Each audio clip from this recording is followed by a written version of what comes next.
Welcome back to the channel. We're taking a look at Shadow of the Tomb Raider running on the Steam Deck with the Steam version and the Epic Games version, comparing those to see what kind of performance we're getting. Now, typically, you're going to get better performance on games running the Steam version because you're not running another store through Steam through a compatibility layer and then running the game through that. So it's not surprising to see results being better for Steam versions of games. But let's get into it and see what we've got, starting with the settings that we'll be running for both games. So, of course, 1280 by 800p for this, 60 Hz with VSync on for both versions. Low preset with nothing else changed by me in here. And this will be the same for both versions. So let's go ahead and get into the benchmarking first so we can take a look at things. And of course, with the Steam version, like I said, you're going to see better performance and better CPU utilization, which helps push the GPU a little bit better.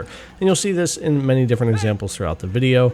Now, I will say off the bat, I'm very surprised at how well the Steam Deck handles running things through the Epic Games Store, Origin, Ubisoft, those third-party launchers through a launcher like Steam, through the GE Proton compatibility layer, and even being able to launch and run the games as decently as they do. Now, some games run even better than Shadow of the Tomb Raider, some run worse, and Shadow's kind of in between. It definitely has some issues here and there because of it not being able to utilize the CPU as well through these compatibility layers. Now, with that being said, if any of you know any tricks or any kind of magic things you can do with a Linux and with the GE Proton layers, go ahead and hit me up because I'm always looking to better my performance with the Epic, Origin, and Ubisoft and continue learning more and more about the Steam Deck.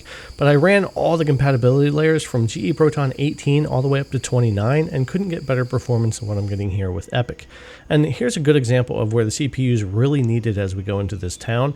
And the Steam version is going to go ahead and boost up the wattage a little bit. We're going to get much higher CPU usage, which is going to help continue to push the frames to our GPU. Pretty decent performance for the Steam version here, and I'd probably lock this game to 30 FPS either way and enjoy it. But you can see here where the CPU can't be used as much by the Epic Games version running through GE Proton 29 here. It's just not able to get the performance. Now, it runs okay, and in a lot of areas of the game, when you're actually playing the game, you won't get dips quite this low, and I think you could lock the game to 30 with Steam or the Epic Games version and do pretty well for yourself. But obviously, Steam games do tend to run better because you're not going through so many layers, and I really wanted to be able to show that here. Now here you can see we have frames rendered 8305 versus 6502, and our average frame rate is 53 versus 41. And again, I tried all the different GE Proton compatibility layers from 18 all the way up to 29 with Epic Games. Of course, over on the Steam side, I didn't run anything like that. I just let it run its default. Now, I'm going to leave you guys with some more to check out here. I got quite a few scenes that I think are worth it without me talking. I appreciate you coming to watch the video as always, guys. If you haven't already subscribed, thumbs up, ring the bell, and I'll see you in the next one.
Someone set off a trap at the first site.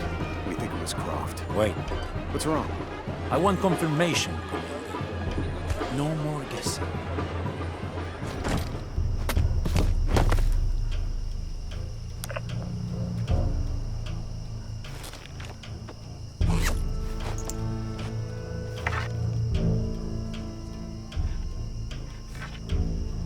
There's got to be more to these ruins.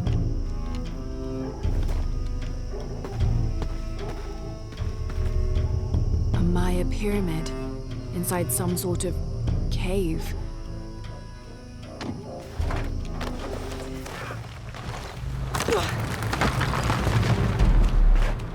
This is Commander Rourke. I want the site secured ASAP.